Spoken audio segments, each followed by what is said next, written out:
Hi லக்கிட்டீஸ், இன்றைக்கி நம்ம ஜிம்னோட ஃபனாக romantic husband episode 60 தான் பார்க்க போகிறோம். ஸோ அதுக்கு முன்னாடி நீங்கள் நம்ம சேனல் சப்ஸ்கிரைப் பண்ணிக்கோங்க. கூடவே இந்த பெல் ஐக்கனும் கிளிக் பண்ணிக்கோங்க. அண்ட் உங்கள் ஃப்ரெண்ட்ஸ் அண்ட் ஃபேமிலிஸ்க்கு ஷேர் பண்ணுங்கள். அண்ட் ஆல்சோ இன்றைக்கி இனியாங்கிறவங்களுக்கு பர்த்டேடா. So many more happy returns of the day தங்கம். அண்ட் மீ வாவ் கேர்ள் வந்து அந்த பர்த்டேகளுக்காக இன்றைக்கி 3 எபிசோட்ஸ் வந்து ரொமான்டிக் ஹஸ்பண்ட் கேட்டிருந்தாங்க. ஸோ என்னால் முடிஞ்ச வரைக்கும் போடுறேன்டா, ஆனால் 3 வந்து முடியுமான்னு எனக்கு தெரியல. ஸோ சாரி, ஏன்னா ரெட் ஹஸ்பண்ட் வேறு பயங்கர ஒரு ட்விஸ்ட்டில் நிற்கிது.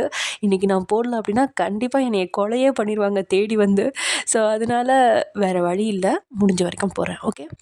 ஓகே ஃப்ரெண்ட்ஸ், வாங்க நம்ம வீடியோக்குள்ளே போகலாம். லாஸ்ட்டாக எதில் முடிச்சிருந்தோம் அப்படின்னா, அவன் எங்கே அந்த ரூமை விட்டு போயிடுவானோ அப்படின்னு அவன்கிட்ட பேச்சு கொடுத்து இங்கே இருக்க வைக்கவே அவள் அப்படி பேசினது.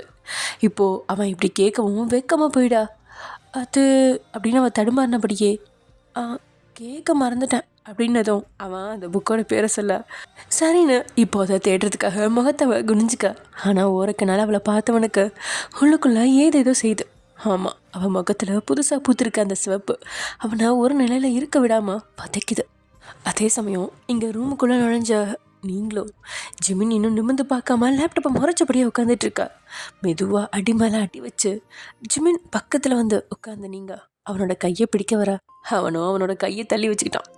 நீங்களும் விடாமல் அவனுக்கு ரொம்ப நெருக்கமாக அவனை இடிச்சுக்கிட்டு உட்காரா. இப்போ எரிச்சலாக நிமிர்ந்து உங்களை பார்க்குறான். ஆனால் நீங்கள் அவனை பார்க்காம அவன் ஓப்பன் செஞ்சுட்டு இருந்த லேப்டாப்பை பார்த்து இது என்ன ஜிமின், அது என்ன ஜிமின் அப்படின்னு சின்ன பிள்ளை மாதிரி அந்த கம்ப்யூட்டரை ஸ்க்ரீனை பார்த்து நீங்கள் கேள்வி கேட்டுட்ருக்கீங்க. நீங்கள் அழகாக சமாளிக்கிறீங்கன்னு அவனுக்கு தெரியாதா என்ன? அவன் எதுவும் சொல்லாமல் வாயை இறுக்கமாக கம் போட்டு மூடினபடியே உட்காந்துட்ருக்கான். நீங்கள் அவ்வளோ பேசியும் அவன் பதில் பேசாமல் இருக்கா. நீங்கள் அதுக்கப்புறம் தான் அவனை நிமிர்ந்து பார்க்குறீங்க. அவனோட அந்த உஷ்ண பார்வையை பார்த்து வேகமாக அந்த லேப்டாப்பை மூடி அவன் மடியிலேருந்து எடுத்து தூரமாக வச்சுட்டேன். இப்போ எதுக்கு நீங்கள் முறைச்சிட்டே இருக்கீங்க? நான் முறைச்சி பார்க்குறதெல்லாம் உன்னை பாதிக்குதா என்ன? இப்படி கோவமாக என்கிட்ட பேச தான் ஆஃபீஸில் எல்லா வேலையும் இவ்வளோ சீக்கிரம் முடிச்சுட்டு வந்தீங்களா? வந்து என்ன பிரயோஜனம்? மத்தியானம் வந்தேன், இப்போ ஈவினிங் ஆயிடுச்சு. ஆனால் நீ இப்போ தான் ரூமுக்குள்ளேயே வர. ஜிமின், நம்ம ஃபங்க்ஷன் வச்சுருக்கோம். இந்த டைமில் கெஸ்ட்டெல்லாம் வருவாங்க, அவங்க எல்லாரையும் கவனிக்க வேணாமா? உன்னோட கெஸ்ட்டையா? இது என்ன பேச்சு ஜிமின்? பின்ன நீ பண்ணுறது கொஞ்சம் கூட சரியில்லை வயன். என்ன ஜிமின்? உன் ஃப்ரெண்டை இன்வைட் பண்ணதுக்கு நான் எதுவுமே சொல்லலை. ஆனால் சரவணன் என் மேலே நல்ல நம்பிக்கை வச்சுருக்காரு. இப்படி அவருக்கு தெரியாமல் நீ அந்த பொண்ணை உன் ஃப்ரெண்டு கூட பேச வைக்கிறது எனக்கு சரியாக படலை. அதுவும் இல்லாமல் உன் ஃப்ரெண்டு ஒரு ப்ரொஃபஸர், அவன் ஸ்டூடெண்ட்டை லவ் பண்ணிகிட்ருக்கான். அதுவே எனக்கு உறுத்திட்டுருக்கு. இதில் நீ அவனை நம்ம வீட்டுக்கு கூட்டிகிட்டு வந்து நீ இப்படிலாம் பண்ணுறது நல்லாவா இருக்கு? ஜிமின், போதும் நிறுத்துங்க. நான் எதுவுமே பண்ணலை. என்ன எதுவுமே பண்ணல? நான் பார்த்துட்டு தாண்டி இருக்கேன். நான் ஒன்றும் லூஸு கிடையாது. அந்த பொண்ணு தங்கியிருக்கிற ரூமுக்கு தானே இவனை அனுப்பிவிட்டா. நீ பண்ணுற வேலைக்கு என்ன அர்த்தம் தெரியுமா? ஐயோ கடவுளே அப்படின்னு தான் 2 கதையும் பொத்திக்கிட்டேன். நீங்கள் ஜிமின், போதும் நான் அனுப்பிவிட்டேன் தான். ஆனால் அடுத்த 10 நிமிஷத்தில் உள்ளே போய் அவனை வேறு ரூமில் தங்க வச்சுட்டு தான் வந்தேன். எதாச்சியாக லவர்ஸ் 2 பேரும் மீட் பண்ணும்போது ஷாக் ஆகி பேசிப்பாங்க, அந்த டைம் மட்டும்தான் நான் அவனுக்கு கொடுத்தேன். ஓயன், உனக்கு ஃப்ரீ அட்வைஸ் ஒன்று கொடுக்கவா? நீ எல்லாத்தையும் பண்ணு, ஆனால் அதுக்கு முன்னாடி உங்கள் அக்கா கிட்ட அந்த பொண்ணோட விஷயத்த சொல்லிவிட்டு அதுக்கப்புறம் நீ இதெல்லாம் பண்ணு. அதுதான் கரெக்டாக இருக்கும் வயன். அவங்க 2 பேருக்கும் தெரியாமல் நீ இப்படி பண்ணுறது அவங்க 2 பேரையும் முட்டாளாக்குற மாதிரி. ஏற்கனவே உன் ஃப்ரெண்டு பொறுக்கியால. ஜிமின், பின்ன யோகியன் அவன்? யோகியனா ஜிமின்? அவன் ஒரு பொண்ணு தான் லவ் பண்ணுறான், பல பேரை ஒன்றும் லவ் பண்ணலை அப்படின்னு சொன்ன உங்களுக்கு அதுக்கு மேலே ஜிமின் கிட்ட வாதிட முடியல. ரொம்ப கீழாக பேசினா அதை எதிர்த்து சண்டை போட்டு ஜிமினோட மனசையும் கஷ்டப்படுத்த விரும்பல நீங்கள். அதே நேரத்தில் டேயை பற்றி பேசுகிறதையும் தாங்கிக்க முடியல. அதனால நீங்கள் அந்த ரூமை விட்டு அப்படியே வெளியே போயிடா. அது இன்னும் தான் ஜிமினுக்கு கோபத்தை கொடுக்குது. அதே சமயம் இங்கே ஒரு வழியாக 2 பேரும் தேடி அந்த புக்கை கையில் எடுத்துட்டாங்க. அதுவும் ஒரே நேரத்தில் அதை பார்த்து அது 2 பேர்த்து கையிலையும் பாதி இருக்கிற மாதிரி, ஐ மீன் 2 சைட்லேயும் பிடிச்சிருக்க மாதிரி. இதை பார்த்தோன்னே 2 பேர்த்துக்கும் சிரிப்பு வர. சாரா அந்த புக்கிலேருந்து தான் கையை எடுத்துக்கிட்டவ அதுக்கு மேலே எதுவும் பேசாமல் இருக்கா. அப்போ நான் கிளம்புவா அப்படின்னு ஜேகே அவளை பார்த்துக்கிட்டே கேட்கா. அப்படின்னு குரல் மட்டும்தான் வருது. அவன் முகத்தை கூட நிமிந்து பார்க்காம அதை சொல்ல, சாரா என்னை பார்த்து சொல்லு அப்படின்னதும் சாராக்கு ஏனே தெரில, காரணமே இல்லாமல் அவளோட முகத்தில் தான் உடம்புல இருக்க மொத்த ரத்தமும் முகத்தில் ஏறிக்குது. அவன் நிமிந்து பார்க்க சொல்லவும் அதே வெக்கத்தோடையே அவனை பார்க்க. ஆமாம், உனக்கு என்னாச்சு அப்படின்னு ஜேகே வெளிப்படையாகவே அவகிட்ட கேட்கா. என்ன அப்படிங்கிற மாதிரி அவளும் கண்களை விரிச்சு அவனை பார்த்து கேட்கா. இல்லை, யோசிக்காமல் படபடன்னு வாங்கிடுப்ப. இப்போ என்னென்னா வார்த்தை ஒவ்வொன்றையும் எண்ணி பேசுகிற. அதுவும் முகத்தில் இருக்க அந்த ரெட்டிஷ் கலர் என்ன ரொம்ப டிஸ்டர்ப் பண்ணுது அப்படின்னு அவன் சொல்கிறத கேட்டவன் முகம் இன்னும் தான் சூடாகுது. அதுக்கு மேலே அவனை பார்க்க முடியாமல் அவன்கிட்ட இருந்து தன் பார்வையா அவள் திருப்பிக்கா. சொல்லு சாரா அப்படின்னவன் அதே இடத்துல அப்படி ஆணி அடித்த மாதிரி நிற்கிறான். அதுக்கு மேலே அந்த இடத்துல நிற்க முடியாதவளோ அந்த இடத்த விட்டு போக போக அவனும் அவளோட கையை ஒரே இடத்துல தாவி பிடிச்சு அவளை அந்த இடத்த விட்டு போக விடாமல் தடுத்து, உன்கிட்ட தான் பேசிகிட்டு இருக்கேன் சாரா அப்படின்னதும் தான் அவளுக்கு ஒரு முறை உடம்புலாம் தூக்கி வரி போட அவன் பிடிச்ச கையை பார்த்தவ அவளை அறியாமையே தான் கையை அவங்கிட்ட இருந்து விளக்கிக்கிறான். எதுக்கு நீ இன்னும் அமைதியாக இருக்க சாரா? ஏதாவது சொல்லு. என்ன சொல்லணும் சேகே? உன்னோட இந்த மாற்றத்துக்கு என்ன காரணம்? ஏன் உனக்கு தெரியாதா? தெரியாம தானே கேட்குறேன். தெரியாமல் இருக்கட்டும் விடு. சாரா விளையாடாத. நீ தான் விளையாடுற. நான் விளையாடலடி. நீ தான் என்னோட ஃபீலிங்ஸ் கூட ரொம்ப விளையாடிட்டு இருக்க. நீ இப்படி இருக்கிறத பார்த்த எனக்குள்ளே என்னென்னமோ தோணுது. ஆனால் அதெல்லாம் பொய்யோ அப்படின்னு நீ இந்த இடத்த விட்டு போனதுக்கப்புறம் யோசிச்சுட்ருக்கேன். எனக்கு கிளியரான பதில் வேணும். சொல்லவே மாட்டேன் சாரா. சேகே ப்ளீஸ் பதில் சொல்லுடி அப்படின்னு அவனுக்கு அதுக்கு மேலே பொறுமையே இல்லை. அவளோட 2 தொலையும் தான் 2 கைகளால் பிடிச்சு அவனை பார்க்க செஞ்சவன், சொல்லு உன் மனசில் என்ன இருக்குது? நான் நினைக்கிறது கரெக்டா? அவளோ படக்கிற விழிகளோட நிமிர்ந்து அவனை பார்த்து, சேக்கி என்ன பண்ணுற அப்படின்னு தடுமாறினபடியே அவன் பிடியிலேருந்து அவள் விலக, எவ்வளோ நாள் தான் என்னை இப்படி போட்டு பாடாப்படுத்துவ? இதில் உனக்கு அப்படி என்னடி சந்தோஷம் அப்படின்னு அவன் ஒரு வித சோர்ந்த குரலில் கேட்டதும் இப்போது அவளோ அவனோட கண்களை நிமிர்ந்து பார்த்து, சேக்கே உன்கிட்ட கூட தான் நிறையா டிஃப்ரென்ஸ் தெரியுது. அது எதனாலன்னு நான் தெரிஞ்சுக்கலாமா? நான் உன்கிட்ட கேள்வி கேட்டா பதில் சொல்லாமல் நீ என்கிட்ட எதிர்கேள்வி கேட்குறியா?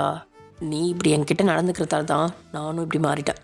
ஆனால் இதுக்கு மேலே என்னால் முடியாது சாரா.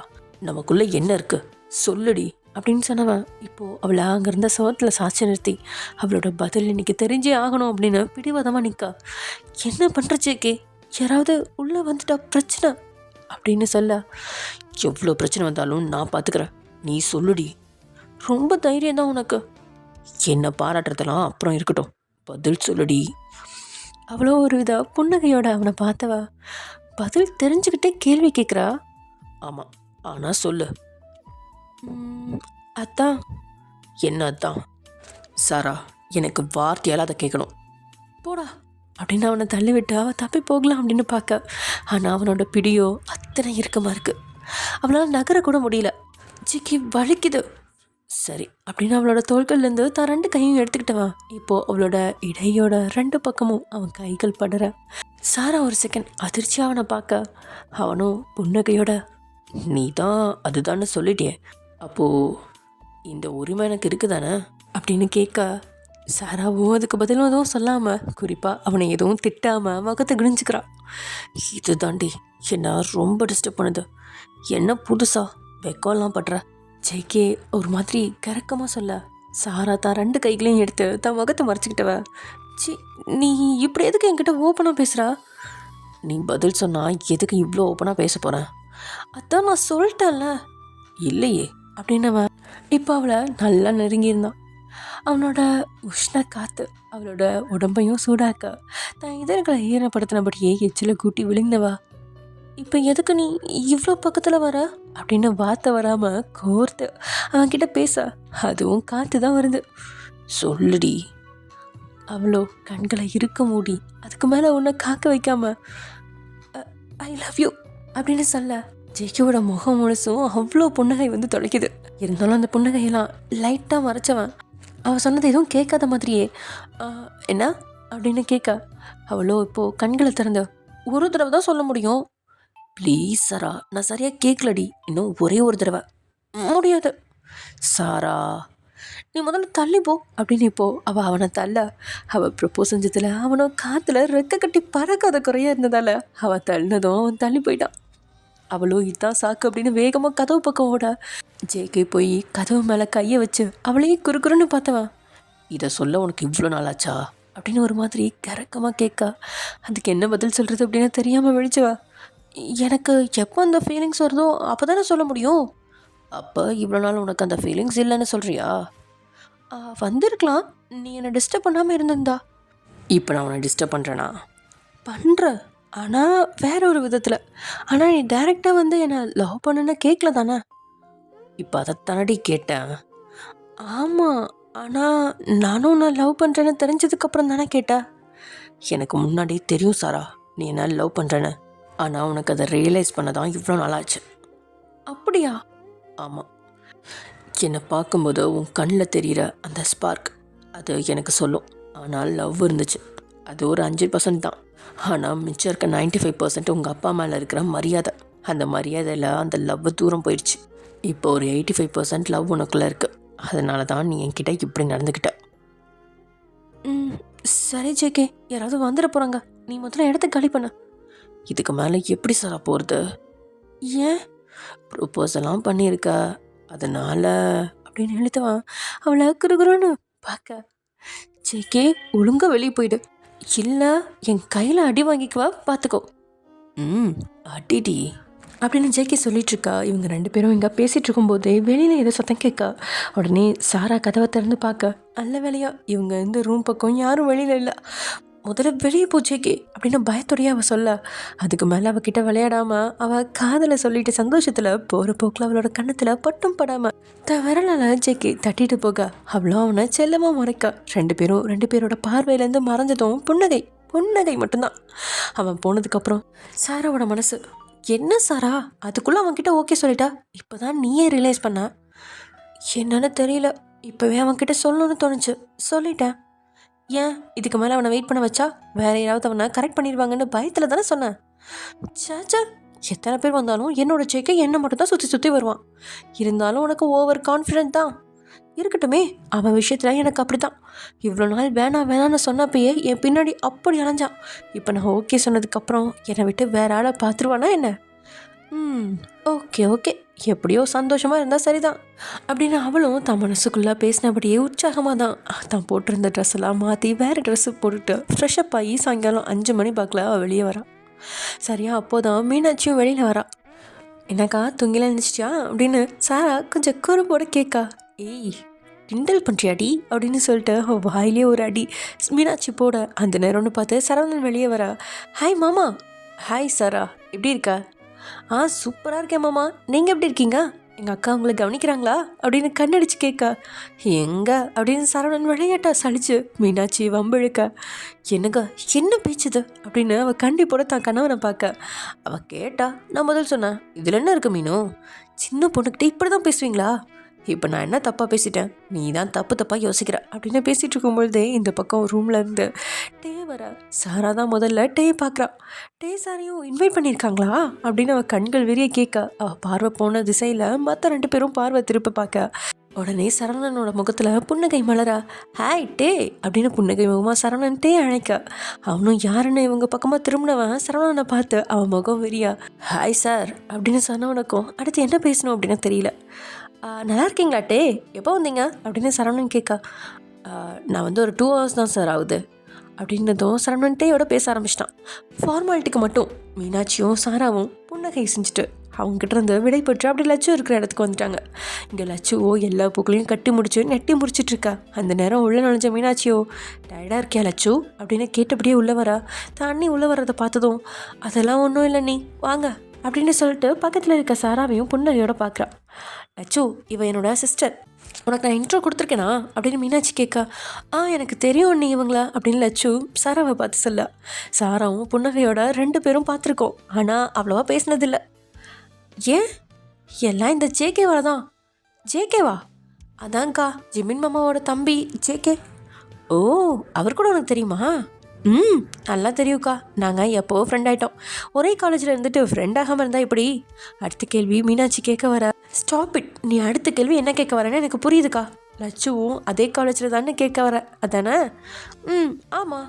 அன்றைக்கி ஒரு நாள் எனக்கும் ஜேகேக்கும் ஒரு சின்ன சண்டை. அப்போ தான் லட்சு எனக்கு இன்ட்ரோ ஆனான். அப்போ லட்சு ஜேகேவோட ஃப்ரெண்டு. அவன் கூட பேசிகிட்டு இருக்கப்ப உன்னோட நாத்தனார்னு தெரியாமல் ஜேகே கேர்ள் ஃப்ரெண்டானு கேட்டுட்டேன். அதனாலேயே எங்கள் 2 பேராலையும் நார்மலாக பேசிக்க முடியல. ஆனால் இனிமேல் நல்லா பேசிக்கிறோம் அக்கா, உங்கள் நாத்தனார்கிட்ட போதுமா? லட்சுவோட பார்வையோ ஒரு வித சங்கடமாக இருக்கா. அவள் அப்படி தான் சரியான அவசரம் கொடுக்க, நீ எதுவும் தப்பாக எடுத்துக்காத லட்சு அப்படின்னு மீனாட்சி சொல்ல. சாரி லட்சு, உன்கிட்ட இவ்வளோ நாள் பேசாமல் இருந்ததுக்கும் ப்ளஸ் அன்னைக்கு பேசினதுக்கும் அப்படின்னு சாராவும் சாரி கேட்க, அதெல்லாம் ஒன்றும் பிரச்சனை இல்லை அண்ணி. ஓய், என்ன அண்ணியா? நான் உன்னை விட சின்ன பொண்ணு தான் லட்சு, என்ன பேர் சொல்லியே கூப்பிடு அப்படின்னு சொல்லி பேசிகிட்டு இருக்க அப்படியே உங்களுக்குள்ள ஒரு கேங் ஃபார்ம் ஆயிடுது. அதே சமயம் அந்த ரூமை விட்டு வெளியே போன நீங்களோ அடுத்த 15 நிமிஷத்தில் மறுபடியும் ரூமுக்குள்ளே வர ஜிமின் லேப்டாப் எல்லாம் எடுத்து ஓரமாக வச்சுட்டு அந்த பெட்லேயே நெடுஞ்சான் கிடையா மல்லாக்கப்படுத்து ஃபோனை பார்த்துட்ருக்கான். நீங்கள் வந்தது தெரிஞ்சும் அவன் கண்டுக்காமல் இருக்கா. அதை பார்த்து மூச்சை இழுத்து விட்ட நீங்கள் மெதுவாக அந்த பெட்டில் ஏறி அவன் பக்கம் நல்லா நகர்ந்து படுத்துறீங்க. அவனோட வெற்ற ஹார்ட் மேலே தன்னோட வெண்டை பிஞ்சு விரலால் கோலம் போட ஜிமினோ உங்கள் கையை 2-3 தடவை தட்டி விட்டுட்ட. நீங்களோ கஜினி முகமது படையெடுப்பு மாதிரி மறுபடியும் அங்கேயே கையை வைக்க அப்படின்னு அவன் எரிச்சலாக உங்களை பார்க்க, நீங்கள் பாவமான முகத்தை வச்சுட்டு அவனை பார்க்க, சரி ஜிமின் சாரி, அக்கா கிட்ட நான் சீக்கிரமே அவங்க விஷயத்த சொல்லிடுறேன் ஓகேவா? அதுக்கு ஜிமின் கிட்ட இருந்தே எந்த பதிலும் இல்லை. ஜிமின், நான் தான் சாரி சொல்லிட்டேன்ல. சரி தூங்கு, இவ்வளோதான் உங்கள் ரியாக்ஷனா அப்படின்னு கொஞ்சம் பேசினபடியே அவனோட நெஞ்சு முடிய நீங்கள் பிடிச்சி இழுக்க, அவனும் வழியில் உங்களை முறைச்சி பார்க்க, இப்போ அவனை நெருங்கி ஒட்டி படுத்த நீங்கள் அவனோட வலது கையெடுத்து வலுக்கட்டாயமாக அவங்களோட கழுத்தை சுற்றி போட்டு அவனை ஒட்டி படுத்துக்கிறீங்க. உங்களோட விரல்களால் அவனோட கழுத்தை நெஞ்சு 6 பேக்னு கோலம் போட்டுக்கிட்டே இருக்கா. அவனும் எவ்வளோ நேரம் தான் கோபமாக இருக்கிற மாதிரி நடிக்கிறான். ஆமாம், நீங்கள் பக்கத்தில் வந்ததுமே அவனோட கோபம் பஞ்சாக பறந்துருச்சு. உடனே கோபம் போயிடுச்சு அப்படின்னு தெரிஞ்சா நீங்கள் ஓவராக ஆடுவீங்க அப்படின்னு தான் இவ்வளோ நேரமும் கோபமாக இருக்கிற மாதிரி சீன் போட்டுட்டு இருந்தான். அது எல்லாமே இப்போது ஒன்றும் இல்லாத மாதிரி போக கொஞ்சம் உங்கள் பக்கத்தில் உருகி தான் போகிறான். என்னடி பண்ணுற?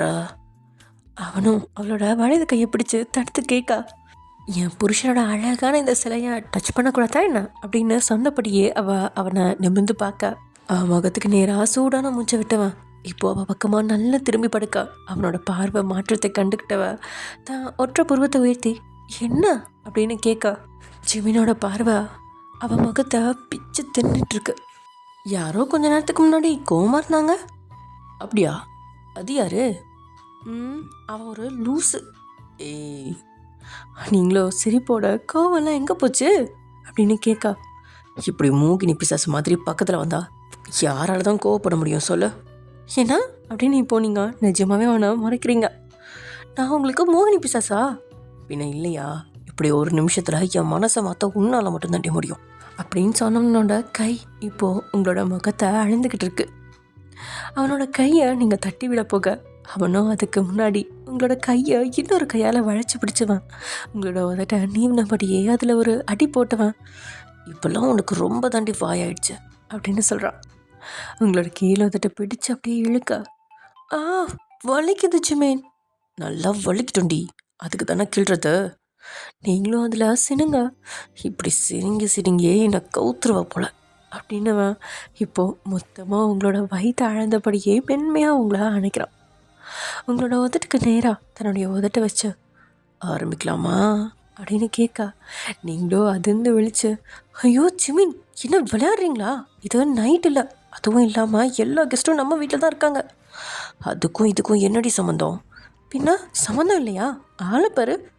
அவனும் இன்னும் உங்களை நெருங்க அவனோட உஷ்ணம் உங்களையும் சூடாக்கா. ஷோ என்னங்க அப்படின்னு நீங்கள் அவன்கிட்ட இருந்து விலக போக, ஒயன் அப்படின்னு நம்மளோட கை இப்போது உங்களோட கழுத்துக்கு கீழே இறங்க, நீங்களும் அவன் கையை விளக்குறதுலேயே குறியா இருக்கீங்க. ஒரு கட்டத்துக்கு மேலே நீங்களும் அவனோட கையை தட்டி விடாமல் அப்படியே உங்களோட முகத்துலேருந்து தொடங்கி கீழே ஊறிக்கிட்டே போகிற உங்களோட கை அதில் நீங்கள் கிறங்கி அடுத்த ஸ்டெப் அவன் எடுக்கிறதுக்கு முன்னாடியே உங்களோட ரூம் கதவு தட்டப்படுது. 2 பேரும் உங்களோட மான நிலையிலேருந்து கழிஞ்சு ஒருத்தர் யாருடா அது கரடி அப்படிங்கிற மாதிரி பார்த்துக்க. ஜிமின் இருங்க, நான் போய் பார்க்குறேன் அப்படின்னு நீங்கள் போக அவனும் உங்களோட புடவையை சரி செஞ்சுட்டு, நீ தூங்குடி, நான் பார்த்துக்கிறேன் அப்படின்னு சொல்கிறான்.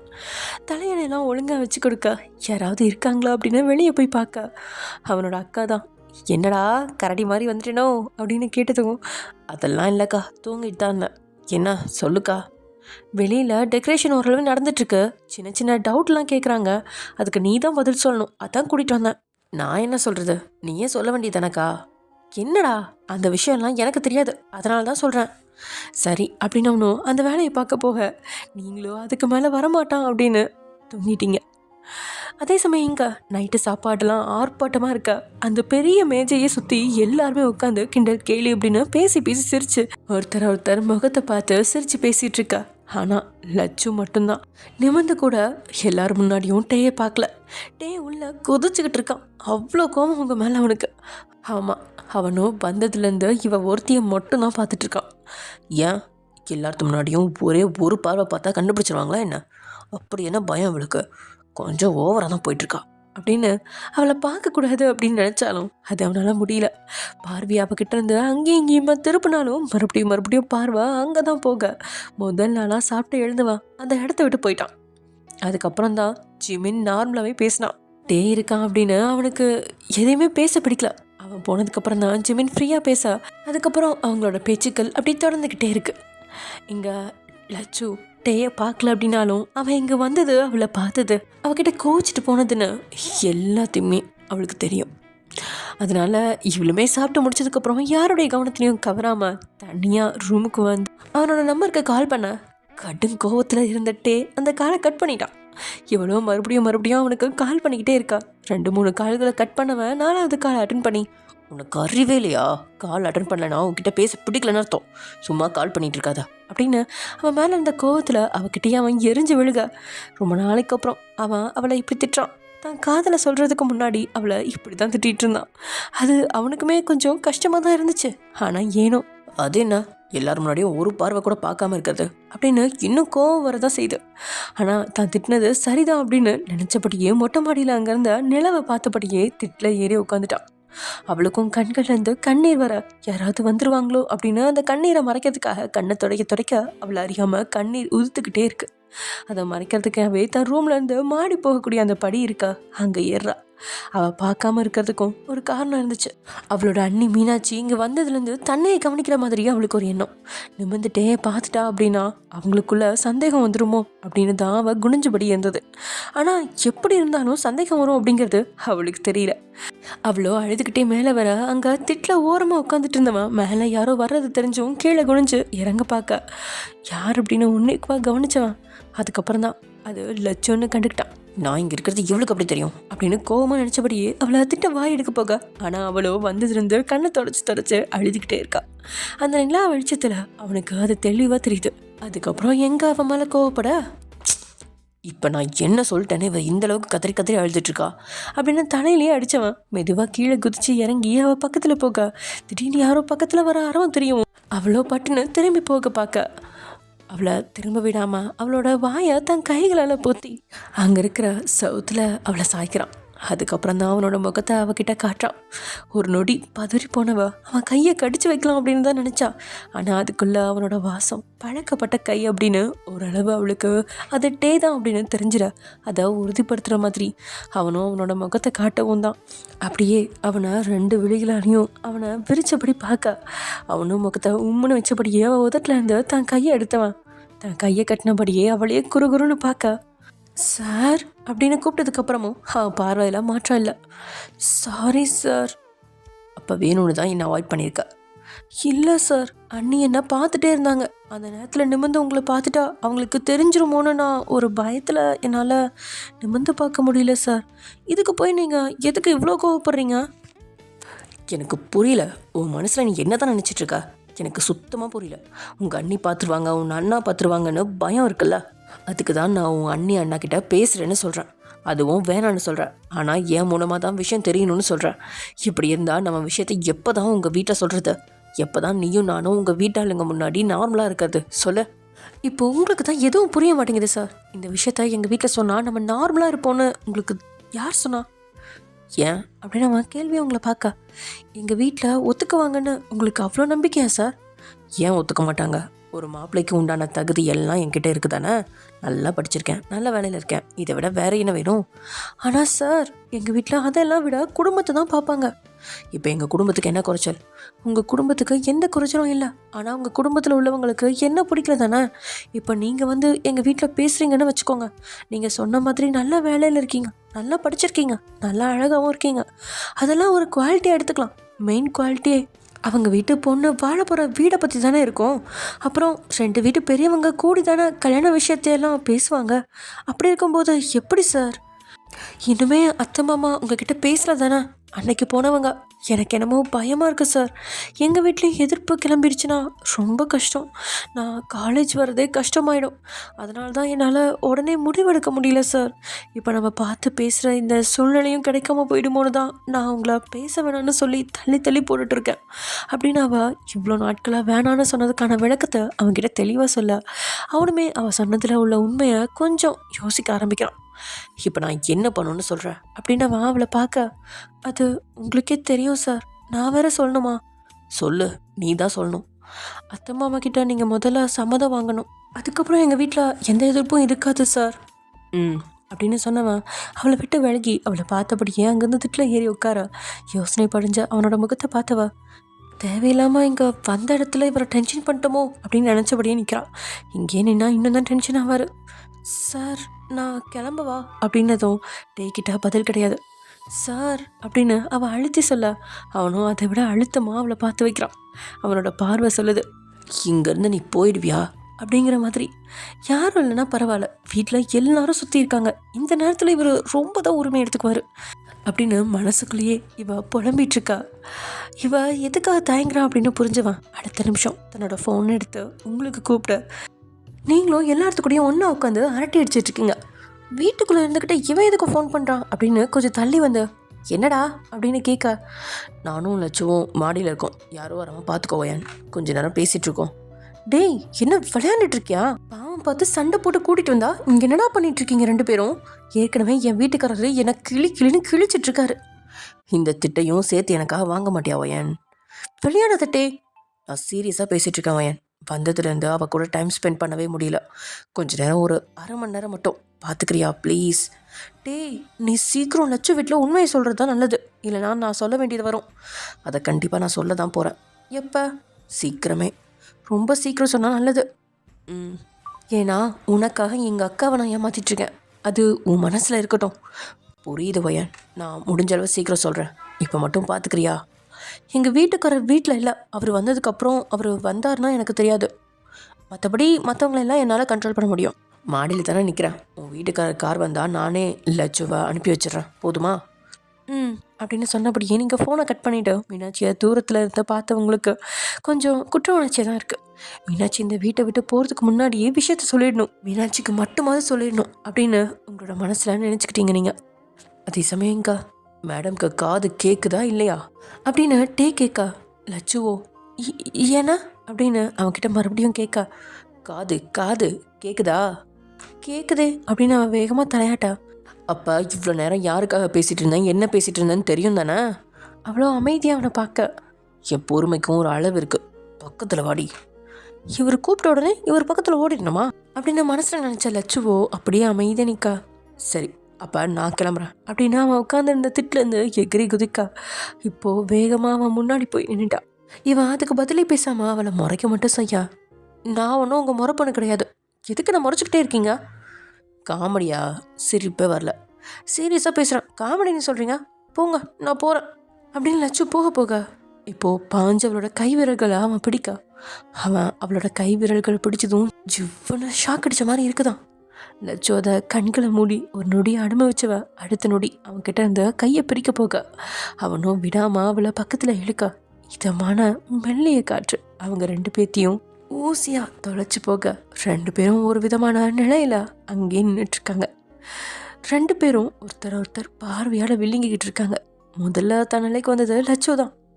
சுற்றியும் முத்தியும் என்ன அப்படின்னு பார்த்துட்டு சார் அப்படின்னு கூப்பிட, சொல்லுடி அப்படின்னு அவளை பார்த்தபடியே சொல்ல, இப்போ போகிறேன்னு சொன்னாலும் கோவப்படுவார், என்ன சொல்கிறது அப்படின்னு யோசிச்சு, சரி ஏதாவது பேச்சு கொடுப்போம் அப்படின்னுட்டு, சார் நீங்கள் எப்படி இருக்கீங்க, நீங்கள் எப்படிங்க வந்தீங்க, உங்களுக்கு எப்படி நாங்கள் இருக்கிறது தெரியும் அப்படின்னு லட்சு பேச ஆரம்பிக்கிறான்.